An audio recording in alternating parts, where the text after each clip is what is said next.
बहुत ही पुराने समय की बात है। एक बहुत ही विशाल साम्राज्य था। वहाँ का राजा बहुत ही दयालु और नेक था। वह अपनी प्रजा का बहुत ही ध्यान रखता था। प्रजा भी राजा को बहुत ही प्यार और सम्मान करती थी। राज्य में व्यापारी, किसान और नौकर पेशा सभी वर्ग बहुत ही खुश थे। एक बार की बात है, राजा अपने दरबार में बैठे हुए थे। वह अपने दरबारियों के साथ विचार विमर्श कर रहे थे। तभी दरबार में एक व्यापारी आता है। राजा से उसकी मुलाकात होती है, लेकिन तभी राजा के मन में एक विचार उत्पन्न होता है। राजा सोचने लगता है कि क्यों न इस व्यापारी की सारी संपत्ति छीनकर राजकोष में मिला ली जाए। राजा को अपने अंदर यह विचार अजीब लगते हैं, क्योंकि इससे पहले राजा के मन में इस प्रकार के विचार अपनी प्रजा के किसी भी व्यक्ति के लिए नहीं आए थे। राजा रात को सही से सो नहीं पाया। सुबह वह अपने मंत्री से मिलता है और बताता है कि कैसे उसके दिमाग में उस व्यापारी के लिए गलत विचार आए। इससे पहले कभी भी किसी के लिए मेरे मन में इस प्रकार के भाव उत्पन्न नहीं हुए। मैं इसका कारण जानना चाहता हूँ कि ऐसा क्यों हुआ। राजा का मंत्री भी बहुत ही बुद्धिमान था। वह जाकर उस व्यापारी से मिलता है जो दरबार में आया था। व्यापारी उसे बताता है कि वह चंदन की लकड़ी का व्यापार करता है। उसने बहुत सारी चंदन की लकड़ी खरीद रखी है और चंदन की लकड़ी धीरे धीरे खराब होती जा रही है। इतनी बात कहने के बाद वह व्यापारी निराश हो जाता है। वह फिर बोलता है कि अब तो यह चंदन की लकड़ी तभी बिक सकती है जब राजा की मृत्यु हो जाए, क्योंकि राजा की चिता के लिए चंदन की लकड़ी का ही उपयोग होगा। मंत्री बड़े ध्यान से उस व्यापारी की बातें सुनता है। वह सारी कहानी समझ चुका था।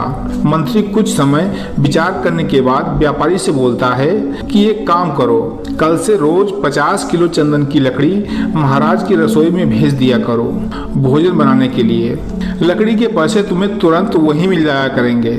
यह सुनकर व्यापारी के चेहरे पर थोड़ी प्रसन्नता आ जाती है। वह विचार करने लगता है कि चलो कुछ तो बिक्री होगी। अब व्यापारी प्रतिदिन 50 किलो चंदन की लकड़ी राजा की रसोई में भेजने लगा। लकड़ी के रुपए भी उसे वहीं मिल जाया करते थे। कुछ ही दिनों में व्यापारी की चंदन की आधे से अधिक लकड़ी बिक चुकी थी। अब व्यापारी बहुत ही प्रसन्न था। उसके राजा के प्रति विचार भी बदल चुके थे।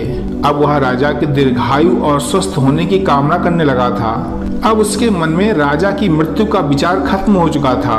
धीरे धीरे समय बीतता है और व्यापारी की सारी चंदन की लकड़ी खत्म हो जाती है। तो वह राजा से मिलने दोबारा उनके दरबार में पहुंचता है।